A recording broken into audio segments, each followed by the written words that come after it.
This opening looks normal until one greedy move lets white force checkmate in under 10 moves. Watch this. White begins with the king's pawn forward, black mirrors us. Then we quickly develop the kingside knight to f3. Black responds with knight to c6. White brings out the queenside knight now, adding pressure to the center. Black plays knight to f6, and we get a classic 4-knight setup. But now white strikes, pushing pawn to d4.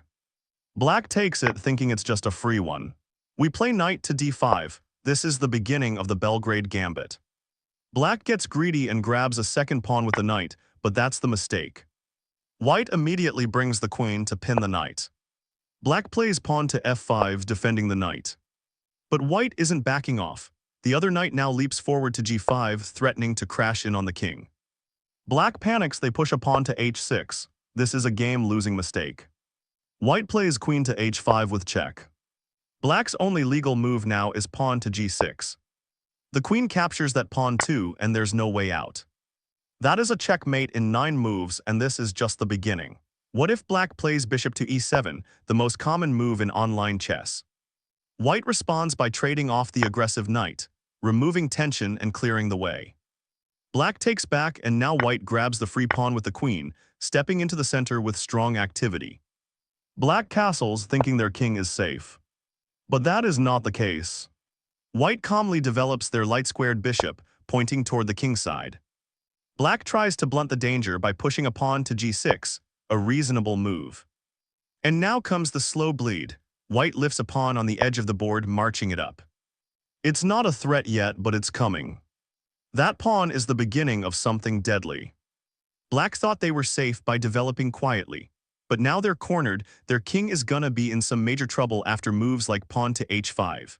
Other variations include black giving a check with their bishop on b4, trying to disrupt white's plan.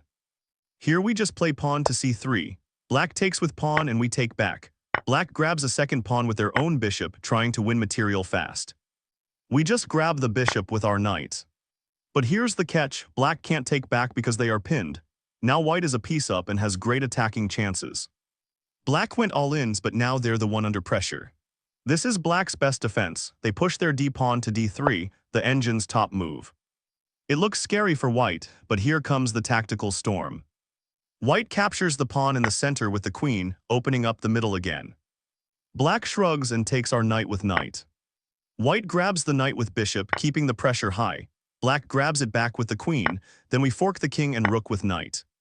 Black responds with the most common move, stepping the king to d1. This is a huge mistake. And now the final blow. The knight crashes into the center, forking the king and queen. Even in black's best line, they lose material. They played safe and still got wrecked. One other very common variation is black taking our knight on d5. Here we capture with our pawns. Then they retreat their knight to e7, preparing to reroute and defend. White doesn't slow down, the queen captures, threatening full control.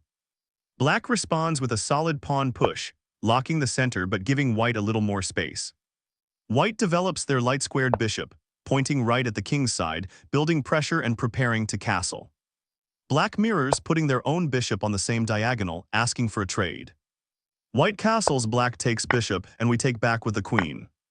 Although the chaos has cooled, white owns more space, better development, and the initiative. The better move black should play is knight to b4, putting early pressure on white's queen side. But white's got this. The bishop slides out to c4, eyeing f7 and daring black to castle. Black develops their own bishop, putting it on c5, symmetry everywhere. White responds by castling, black does the same. Then a quiet but powerful move, a pawn to a 3, kicking the knight and asking it where it's going. Black retreats to a 6, staying safe but passive. And here comes the moment. White takes the center back with the knight, centralizing and gaining space. Black may be safe, but white is active, coordinated, and fully developed. The pressure is only just beginning. What if black plays bishop to c5, avoiding danger and putting pressure on f2? White develops their bishop to g5, pinning the knight and eyeing weaknesses.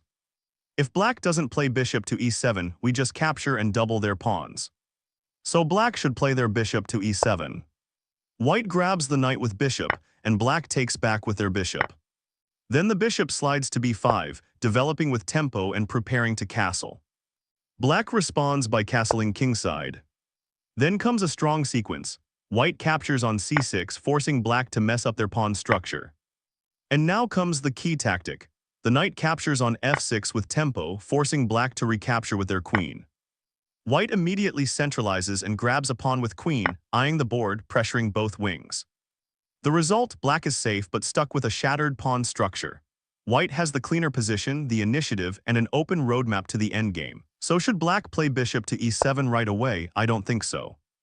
White brings out the bishop to c4, speeding up development. Black castles early again, solid and safe. White follows suit with their own kingside castle. Only then does black take the pawn on e4. White responds sharply with rook to e1, putting immediate pressure on the center. Black's knight retreats to d6, holding onto material, but now it's awkwardly placed. White's bishop slides back to d3, eyeing both diagonals and keeping options flexible. Black develops their dark-squared bishop to f6, looking to consolidate. This is actually a mistake. We grab the bishop, forcing black to take with queen. Here we play bishop to g5. Now the queen is actually trapped and has nowhere to go. White's development is flawless and the pressure keeps growing. The engine move black should play here is knight to b4. White calmly captures in the center with their knight, keeping the pressure up. Now black takes the e4 pawn, hanging onto material. White's other knight jumps to b5, threatening a fork on c7. Black tries to simplify by trading off knights in the center. White snaps back with their queen to d5, now centralized and powerful. Black plays knight to f6, developing and threatening the queen. But white slides their queen to e5 with check. Black blocks with the queen to e7. White captures with knight on c7 with check. The king's forced to move. Black steps to d8. We take the queen, and after black takes back with the bishop. White captures the rook on a8. Material up, active knight, and pressure still on. The other move black could play is capturing the knight. This is going to be a fun one. We take back with pawn, and black takes with knight. Here we have a fun and really sharp line with knight to f5. Black tries to reroute with knight to f6, guarding everything. But then comes queen to e2, check, subtle but deadly. Black blocks with their bishop, and now white strikes. The knight on g7 jumps in with check, forcing the king to f8. And now, boom, bishop to h6. The bishop slams into the kingside, threatening unstoppable pressure. The g7 square is weak, the rook is trapped, and if black isn't careful, they're starring at mate or massive material loss. If you made it this far, you're not just a casual player. You're ready to weaponize the Belgrade Gambit. Drop a like, hit subscribe, and let's keep catching titled players in prep.